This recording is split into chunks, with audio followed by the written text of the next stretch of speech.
Salut les gars, c'est Johan, bienvenue sur Kaikaku, la chaîne dédiée aux personnes souhaitant performer en street workout. Aujourd'hui c'est du sérieux. La routine que je vais te proposer est une routine pour débutants qui m'a été inspirée par Charlie PN. Charlie PN, c'est un mec qui faisait des vidéos sur YouTube de street workout il y a maintenant à peu près 2 ans et qui a tout arrêté maintenant. Donc cette vidéo, je te l'ai décomposée en 5 parties. La première, je vais te parler de en quoi consiste cette routine, à quoi elle sert. Après, je vais te parler de combien de temps dure une séance. Après, je vais t'expliquer à quelle fréquence il faut que tu t'entraînes avec cette routine. Puis je vais te donner les 3 facteurs importants pour que tu performes un maximum avec cette routine. Et enfin, je vais te donner quelques infos sur la chaîne tout en te faisant une démonstration de cette routine. Allez, c'est parti!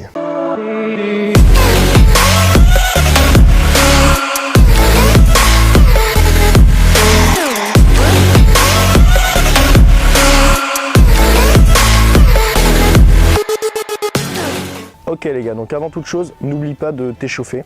C'est hyper important, je te le répéterai à chaque début de vidéo.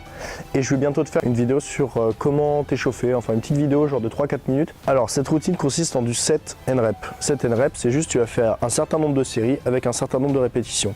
Bon, sauf qu'en street workout, quand on dit qu'on fait du set and rep, donc c'est juste que tu vas travailler les basiques.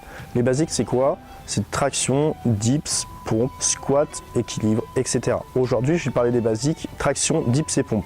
Le principe de cette routine, ça va être d'enchaîner des tractions, des dips, des pompes, sans récupération entre chaque exercice et répéter cet exercice 5 fois, c'est-à-dire 5 séries. Entre chaque série, tu prendras 1 minute 30 de récup. Et le principe fondamental de cette routine, ça va être que tu vas travailler en dégressif.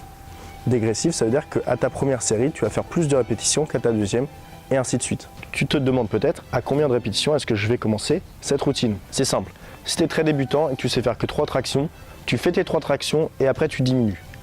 Si tu es un peu plus avancé et que tu sais déjà faire par exemple 10 tractions, et ben là tu vas prendre 80% de ton max, et donc ta première série tu vas la commencer à 8 tractions, deuxième série 7 tractions, etc.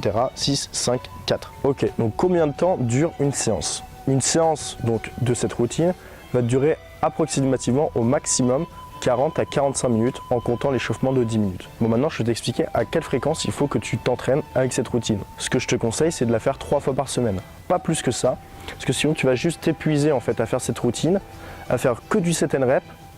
Et en fait ça va limite ralentir tes efforts. Parce qu'il ne faut pas oublier que le street workout, ça va pas être que du set and rep et que des tractions, des dips, des pompes. Donc il faudra que tu te cales d'autres séances dans la semaine. Tu travailleras autre chose. Donc peut-être des figures quand tu vas commencer à avoir un petit niveau pour travailler les muscle-up, etc. Ou tout simplement travailler tes jambes, tes abdos ou d'autres groupes musculaires. Ok, donc selon moi, il existe 3 facteurs qui vont te permettre de progresser un maximum avec cette routine. Le premier, ça va être de prendre un carnet et de noter tes performances. Tu notes à chaque fois toutes tes routines, toutes tes répétitions, toutes tes séries. Ça va permettre au fur et à mesure de voir ton évolution et à apprécier ta progression. Le deuxième facteur, c'est de toujours finir tes séries. Le principe, c'est que, d'ailleurs, je te prenais l'exemple de tu fais ta première série à 8 répétitions, tu y arrives, super. La deuxième, tu dois en faire 7.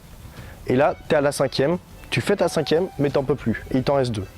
Et ben, au lieu de passer directement au dips, qui est l'exercice d'après, et ben là, c'est pas grave. Tu vas prendre 5 secondes de récupération, tu vas choper la barre et faire tes 2 tractions manquantes. Après, il ne faut pas être trop con, c'est-à-dire que si tu commences à prendre trop de récup pour finir ta série de tractions, tu vas un peu niquer ta routine. C'est-à-dire que le principe de cette routine, c'était justement de ne pas prendre de récupération entre chaque exercice.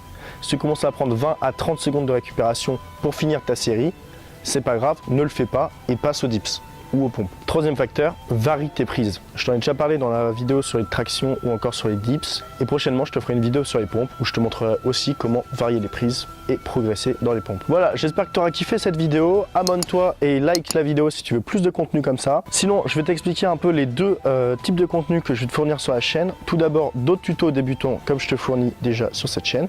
Et le deuxième truc, ce sera plus des vidéos un peu plus motivation où je te montrerai ma progression. En parlant de vidéos de motivation, je te conseille la chaîne d'Adrien Challenges où il fait des vidéos aussi de street workout avec des progressions, des évolutions de figures. Ça peut être sympa d'aller jeter un coup d'œil. Sinon, je te dis à la prochaine, donc dimanche prochain pour une prochaine vidéo.